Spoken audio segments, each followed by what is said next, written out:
നമ്മൾ വായിക്കുന്ന വാർത്തകൾ കേൾക്കുമ്പോ വല്ലാതെ ഭയപ്പെടുന്നില്ലേ?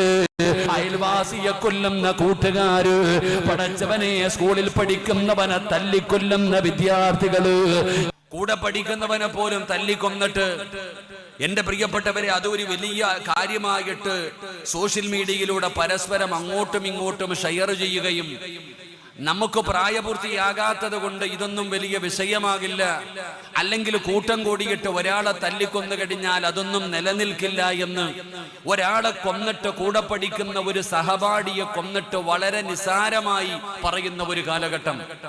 പ്രായമില്ല, ചെറുപ്പമെന്നോ പ്രായമെന്നോ വ്യത്യാസമൊന്നുമില്ല.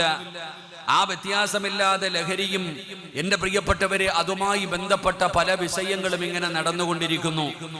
പുതിയ തലമുറ എന്ന് പറയുന്നത് വല്ലാതെ ഭയപ്പെടുത്തുന്ന രീതിയിൽ, എന്റെ പ്രിയപ്പെട്ടവരെ, പുതിയ തലമുറ, ഈ വളർന്നു വരുന്ന യുവതലമുറ എങ്ങോട്ടാണ് സഞ്ചരിക്കുന്നത് എന്ന് ആർക്കും മനസ്സിലാക്കാൻ കഴിയുന്നില്ല.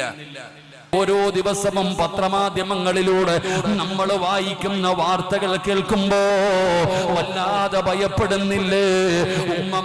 ഉമ്മയെ കൊല്ലുന്ന മക്കള്, കാമുകിയെ കൊല്ലുന്ന ചെറുപ്പക്കാര്, അയൽവാസിയെ കൊല്ലുന്ന കൂട്ടുകാര്, പടച്ചവനെ സ്കൂളിൽ പഠിക്കുന്നവനെ തല്ലിക്കൊല്ലുന്ന വിദ്യാർത്ഥികള്, ഇങ്ങനെ ഭയാനകമായ വാർത്തകളിലൂടെ പരിശുദ്ധമായ റമളാനിന്റെ ഒന്നാമത്തെ 10 കടന്നു പോകുമ്പോ സഹോദരാ, ഖുർആൻ ഇറങ്ങിയ മാസമല്ലേ? അല്ലാഹുവിന്റെ വിശുദ്ധമായ ഖുർആൻ, ഈ ലോകത്തിന് മാർഗദർശനമായിട്ട് അല്ലാഹു ഇറക്കിയിരിക്കുന്ന പരിശുദ്ധമായ ഖുർആൻ. ആ ഖുർആനിനെ കുറിച്ച് പഠിക്കണം സഹോദരാ. ശഹ്റു റമളാനല്ലദീ ഉൻസില ഫീഹിൽ ഖുർആൻ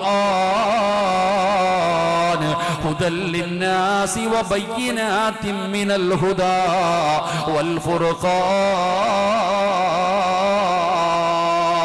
ഈ മാനവരാശിക്ക് സന്മാർഗത്തിന്റെ വഴിയുമായി, സന്മാർഗമായി കാണിച്ചു കൊടുക്കാൻ ആ പരിശുദ്ധമായ ഖുർആൻ ഇറങ്ങിയ മാസമാണ്.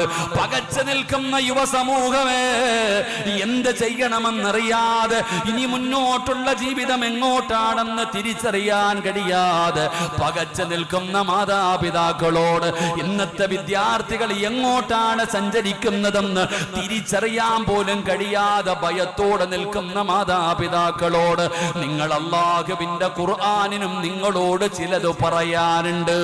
ആ ഖുർആൻ ഇറങ്ങിയ റമളാനിൽ ആ ഖുർആൻ എന്താണ് നിങ്ങളോട് പറയുന്നതെന്ന് കേൾക്കടാ ചെറുപ്പക്കാരാ, ഒന്ന് പഠിക്കണേ യുവത്വമേ. എന്റെ മാതാപിതാക്കള്, നിങ്ങൾ അല്ലാഹുവിന്റെ വിശുദ്ധമായ ഖുർആനിലേക്ക് മടങ്ങ്. ഇന്ന ഹാദൽ ഖുർആന യഹ്ദീ ലില്ലതീ ഹിയ അഖ്വം. ആ പരിശുദ്ധമായ ഖുർആൻ, ആ ഖുർആനിലേക്ക് മടങ്ങടോ. 1400 കൊല്ലം മുമ്പിറങ്ങിയ പരിശുദ്ധമായ ഖുർആൻ, ആ ഖുർആനിലൂടെ അല്ലാഹു സുബ്ഹാനഹു വ തആല നമ്മളോട് പറഞ്ഞു തരുന്നത് എന്താണ്? ആ ഖുർആൻ അനുസരിച്ച് ജീവിച്ചവരുടെ ജീവിതം എത്ര മനോഹരമെന്നറിയുമോ? ഒരു മുസ്ലിം എന്ന് പറഞ്ഞാലാരാ? ഒരു മുസ്ലിം എന്ന് പറഞ്ഞാലാരാ? ഒരു മുസ്ലിമിന്റെ സ്വഭാവം എങ്ങനെയെന്നറിയുമോ? അവന്റെ വഅദ് കേൾക്കണ്ട, അവന് പൈസ കൊടുക്കണ്ട, അവൻ ഉപദേശിക്കണ്ട, അവനൊന്നും കാണിക്കണ്ട. ഒരു യഥാർത്ഥമായ മുസ്ലിമിന്റെ ജീവിതം കണ്ടാൽ, ഒരു മുസ്ലിമിന്റെ ജീവിതം മതിയടോ. ഏറ്റവും വലിയ ഉപദേശം ഒരു മുസ്ലിമിന്റെ ജീവിതമാണ്. അതാണ് ഒരു മുസ്ലിമിനെ നബി തങ്ങൾ ഉപദേശിച്ചല്ലോ. ഇന്ന് നമ്മൾ കാണുന്നു ഉസ്താദെ, ഇന്ന് കുറ്റകൃത്യങ്ങളുടെ, കൊലപാതകങ്ങൾ, ഏതൊരു കൊലപാതകം നടത്തി കഴിയുമ്പോഴും ഒന്നാമത് പറയും 24 വയസ്സുള്ള ഈ അടുത്ത സമയങ്ങളിലായി നടന്ന കൊലപാതകങ്ങൾ നിങ്ങൾ നോക്കിക്കേ. 24-25 വയസ്സിൻ്റെ ഇടയിൽ പ്രായമുള്ളവർ. ഏതൊരു കൊലപാതകം നടന്നു കഴിയുമ്പോൾ ഉടനെ പറയും ലഹരിയാണ്, അത് കഞ്ചാവാണ്. ഇത് നമ്മൾ പറയുന്നൊരു മറുപടി. എന്നാൽ എൻ്റെ പ്രിയപ്പെട്ട സഹോദരങ്ങളെ, ഈ പരിശുദ്ധമായ ഖുർആനിൻ്റെ നിലപാടെന്താ? ഈ കള്ളുകുടിയും ഈ മയക്കുമരുന്നും ഈ ആവശ്യമില്ലാത്ത പണത്തിനോടുള്ള ആർത്തി, ചൂതാട്ടം, അതാണല്ലോ നടന്നുകൊണ്ടിരിക്കുന്നത്. ഇതിനോട് പരിശുദ്ധമായ ഖുർആനിന്റെ സമീപനം എന്തായിരുന്നു? ഇതിനോട് പരിശുദ്ധമായ ഖുർആനിന്റെ സമീപനം എന്തായിരുന്നു? അള്ളാന്റെ വിശുദ്ധമായ ഖുർആൻ 1400 വർഷങ്ങൾക്ക് മുമ്പിറങ്ങിയ അള്ളാഹുവിന്റെ പരിശുദ്ധമായ ഖുർആൻ. ആ ഖുർആനിന്റെ നിലപാട് എന്തായിരുന്നു? അള്ളാഹു പറയുകയാണ്, യാ അയ്യുഹല്ലദീന ആമനൂ ഇന്നമൽ ഖംറു വൽ മൈസിറു വൽ അൻസാബു വൽ അസ്ലാമു റിജ്സും മിൻ അമലി ശൈത്താൻ ഫജ്തനിബൂഹു ലഅല്ലകും തുഫ്ലിഹൂൻ. അള്ളാഹുവിന്റെ വിശുദ്ധമായ ഖുർആനിന്റെ നിലപാടെന്താ? പള്ളവനെ പടച്ചവനെ കള്ളു കുടിക്കലും വ്യഭിചരിക്കലും ചൂതാട്ടവും വൃത്തികെട്ട സ്വഭാവങ്ങൾ, ഇതിനെക്കുറിച്ച് അള്ളാന്റെ ഖുർആൻ 1400 കൊല്ലം മുമ്പ് പറയുകയാണ്. ഇതൊക്കെ ശൈത്താനിന്റെ സ്വഭാവമാണ്, ഇത് വൃത്തികെട്ട സ്വഭാവമാണ്. കള്ളു കുടിക്കുന്നതും ആവശ്യമില്ലാത്ത ദുസ്വഭാവങ്ങൾ ജീവിതത്തിൽ കൊണ്ടുവരുന്നത് വലിയ പാപമാണത്, മോശമായ സ്വഭാവമാണ്. ആരോടാ പറയുന്നതെന്നറിയുമോ? പടച്ചവനെ വൈകിട്ട് പണി കഴിഞ്ഞു വന്നിട്ട് അതാ അന്ന് കിട്ടിയ ശമ്പളം ഷെയർ ചെയ്തിട്ട് ബീവറേജിന്റെ മുമ്പിൽ ക്യൂ നിന്ന് വാങ്ങുന്നവനോടല്ല. ഇതാരോടാ പറയുന്നതെന്നറിയോ? അല്ലാഹുവേ, അതാ വാപ്പമാര് മരിക്കുന്ന സമയത്ത് മക്കളോട് പറയുമായിരുന്നു. ഏത് കാലഘട്ടത്തിലാണ് ഈ ആയത്തിറങ്ങുന്നതെന്നറിയോ? അള്ളാഹുവിന്റെ പരിശുദ്ധമായ ഖുർആനിൽ ആയത്തിറങ്ങുന്നത് ഏത് കാലഘട്ടത്തിലെന്നറിയോ? വാപ്പ മരിക്കുമ്പോ മരിക്കാൻ കിടക്കുന്ന വാപ്പ മക്കളോട് പറയുമായിരുന്നു, മോനെ, ഞാൻ മരിച്ചു കഴിഞ്ഞാൽ എന്റെ കബറിന്റെ മുകളിൽ നിങ്ങളൊരു മുന്തിരി തൈ നടണേ, ഒരു മുന്തിരി മരം വേണം എന്റെ കബറിന്റെ മുകളിൽ നടാൻ. കാരണം എന്തെന്നറിയോ? ആ മുന്തിരിയുടെ വേരുകൾ എന്റെ കബറിലേക്ക് മണ്ണിനടിയിലേക്ക് വരുമ്പോ പടച്ചവനെ മണ്ണിലലിഞ്ഞു കിടക്കുന്ന എന്റെ തലച്ചോറിലെ വളത്തിലൊക്കെ ആ മുന്തിരി തൈയുടെ അതാ അംശം പിടിക്കുമല്ലോ. കാരണം പടച്ചവനെ മുന്തിരിയിൽ നിന്ന് കള്ളുണ്ടാക്കുമല്ലോ.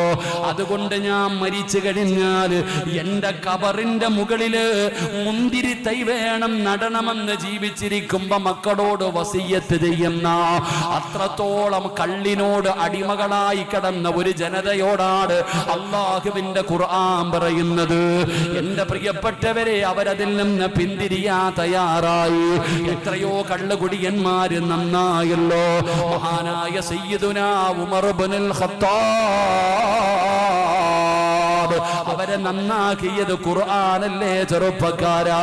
അവരുടെ ജീവിതത്തിൽ മാറ്റം വരുത്തിയത് ഖുർആനാടാ. ഒന്ന് ഓതി നോക്കടാ മോനെ. ജീവിതത്തിൽ ഒരിക്കലെങ്കിലും അള്ളാഹുവിന്റെ പരിശുദ്ധമായ കലാമൊന്ന് കൈകൊണ്ടെടുക്കടാ മോനെ. എന്നിട്ടൊരായത്തിന്റെ അർത്ഥമെങ്കിലും നീ ഒന്ന് വായിച്ചു നോക്ക്, മാറ്റം വരുമടാ പൊന്നുമോനെ. അതല്ലാഹുവിന്റെ കലാമാ, അതല്ലാഹുവിന്റെ കലാമാ. പക്ഷേ തൊടാറില്ലല്ലോ, എടുക്കാൻ പേടിയല്ലേ? നമുക്ക് നിസാരമാണോ? ആ ഖുർആനിന്റെ വിലയറിയുന്നില്ല, ആ ഖുർആനിന്റെ മഹത്വം അറിയുന്നില്ല, ആ ഖുർആനിന് നമുക്ക് പേടിയില്ല, ആ ഖുർആനിനെ ഭയപ്പെടണം. ലൗ അൻസൽനാ ഹാദൽ ഖുർആന അലാ ജബലിൻ ലറഅയ്തഹു ഖാശിഅൻ മുതസദ്ദിയൻ മിൻ ഖസിയത്തില്ലാഹ്. ഞാനും നിങ്ങളും പാരായണം ചെയ്യുന്ന ഖുർആൻ ഉണ്ടല്ലോ, ആ ഖുർആൻ അല്ലാഹു സുബ്ഹാനഹു വ തആല ഒരു മലയുടെ മുകളിലാണ് ഇറക്കിയിരുന്നതെങ്കിൽ, ഒരു മലയുടെ മുകളിലാണ് ഇറക്കിയിരുന്നതെങ്കിൽ സുബ്ഹാനല്ലാഹ്, ആ ഖുർആൻ ഇറങ്ങിയത് കാരണം ഭയന്നു വിറച്ചുകൊണ്ട് ആ പർവ്വതങ്ങൾ പോലും തൂളികളായി പോകുമായിരുന്നു. അതാണ് ഖുർആൻ. അത്രത്തോളം ഭയപ്പെടണം, അത്രത്തോളം ഭയപ്പെടണം. ആ ഖുർആനിന്റെ ആയത്തുകൾ കേട്ടുകഴിഞ്ഞാൽ ജീവിതത്തിൽ മാറ്റം വരികയാണ്. മഹാനായ സയ്യിദുനാ ഉമർ ഇബ്നുൽ ഖത്താബ് റളിയല്ലാഹു തആല അൻഹു, ഖത്താബിന്റെ മകൻ ഉമർ ആരായിരുന്നെന്നറിയുമോ? ഖത്താബിന്റെ മകൻ ഉമർ ആരായിരുന്നെന്നറിയോ? പടച്ചവനെ, അത്രത്തോളം മതപതനത്തിന്റെ അടിത്തട്ടിൽ ജീവിച്ച ചെറുപ്പക്കാരനാണ് ഖത്താബിന്റെ മകൻ ഉമർ. പേടിയാടോ? എല്ലാവർക്കും പേടിയാടോ?